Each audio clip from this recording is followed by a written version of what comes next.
Here comes Franklin in Franklin Says I Love You, written by Paulette Bourgeois and illustrated by Brenda Clark. Franklin thought he was very lucky. He thought he had the best pet goldfish. He thought he had the best friends and the best stuffed dog. But most of all, Franklin thought he had the best mother in the whole wide world.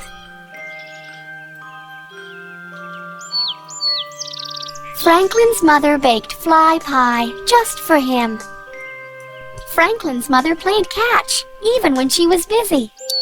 And Franklin's mother always read him 2 stories before bed, even when she was tired. So when Granny told Franklin that his mother's birthday was the very next day, he decided to give her the best present ever. Franklin wanted to show his mother how much he loved her.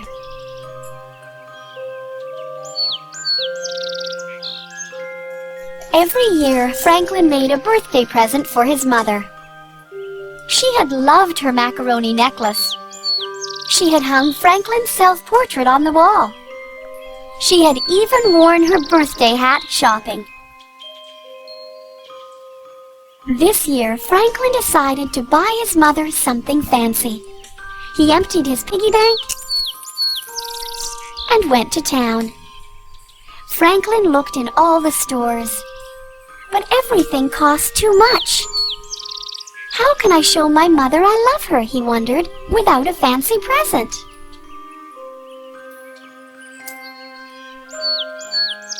So Franklin went looking for help.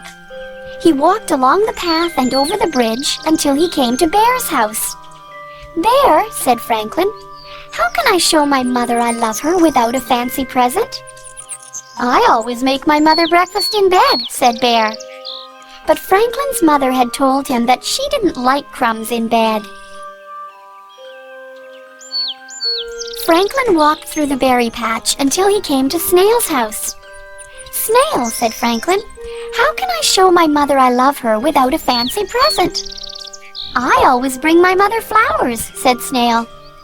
But Franklin had given his mother a bouquet of dandelions just the day before. Franklin walked across the meadow until he came to Beaver's house. "Beaver," said Franklin, "how can I show my mother I love her without a fancy present?"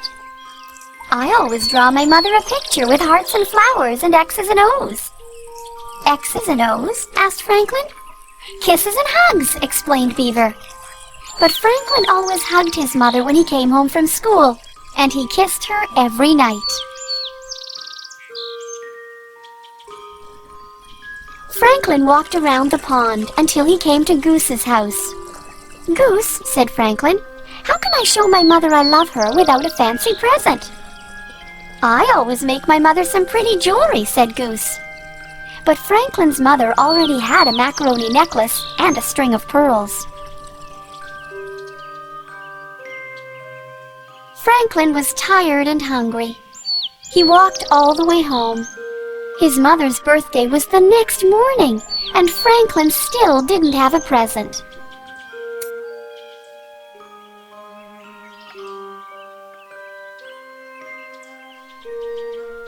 Franklin asked his father, "How can I show Mother that I love her without a fancy present?" "You do nice things for her every day," answered Franklin's father. "Why do you ask?" "Because tomorrow is your birthday," said Franklin. His father looked surprised.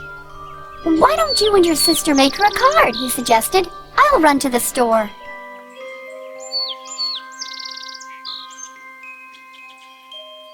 Franklin helped Harriet make a card, but he did most of the work. Sometimes he wished he was little like Harriet. She never worried about anything.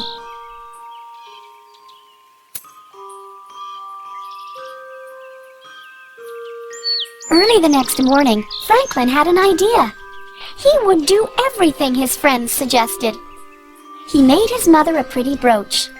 He drew her a picture with double X's and O's. He cut fresh flowers from her garden, and he put her breakfast on a tray. Franklin tried his very best.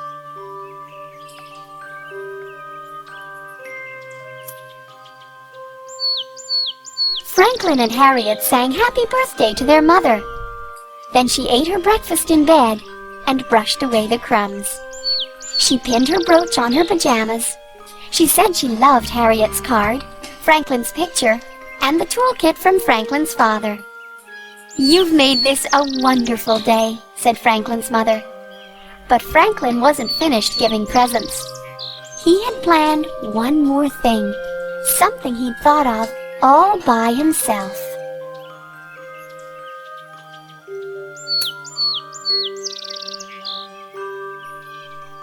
Franklin gave his mother a hug and a kiss, and then he said, "I love you." "Those 3 little words are better than any fancy present," said Franklin's mother. Right then, Franklin knew he'd found the best way of all to show his mother he loved her.